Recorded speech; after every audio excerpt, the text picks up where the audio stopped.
Les bords de Loire abritent souvent des lieux secrets chargés d'histoire.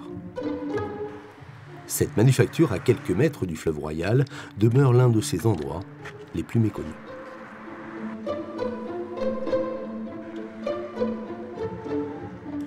Nous sommes dans un lieu vraiment représentatif de l'histoire de la soie à Tours, qui a été l'industrie florissante de la ville pendant 5 siècles, à partir de Louis XI en 1466. La manufacture a été utilisée pendant 1 siècle et demi et récemment l'entreprise a déménagé. Mais ce lieu reste fortement chargé d'histoire pour une industrie qui a été vraiment très importante dans la ville.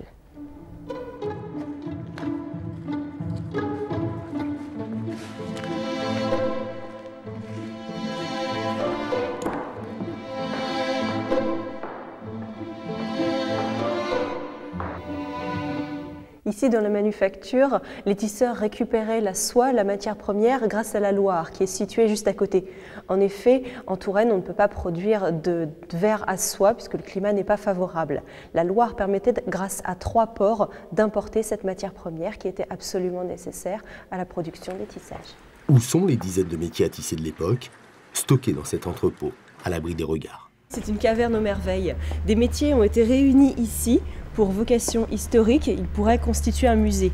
Certains de ces métiers à tisser ont plus de 200 ans et ils représentent toute l'histoire de la soie à Tours, depuis la conception des fils jusqu'à la réalisation des tissus. Voici l'un des derniers métiers à bras en fonction de ceux qui ont fait la renommée de la soierie à Tours, de ces fameuses étoffes en velours. Le tisseur est en train de constituer des boucles à l'aide des tiges de métal et de les couper une par une à la main pour que les fils soient redressés et donc avoir cet aspect de velours. Il y a plus de 900 canettes qui sont réunies pour constituer tous les fils. Un savoir-faire unique, ils ne sont que 2 à en maîtriser la technique. Bon, c'est nous qui faisons tout. On est le moteur quoi, du métier. Là, on peut travailler à plusieurs couleurs, 20, 30, 40, voire 40 couleurs, si on veut. En faisant des mélanges et tout. Que ce soit les métiers mécaniques, on ne peut pas. Des métiers mécaniques du siècle dernier, eux-mêmes dépassés aujourd'hui par cette machine électronique automatisée. Elle demeure malgré tout complémentaire. Cette entreprise, l'une des 2 dernières en Touraine, a dû évoluer pour subsister.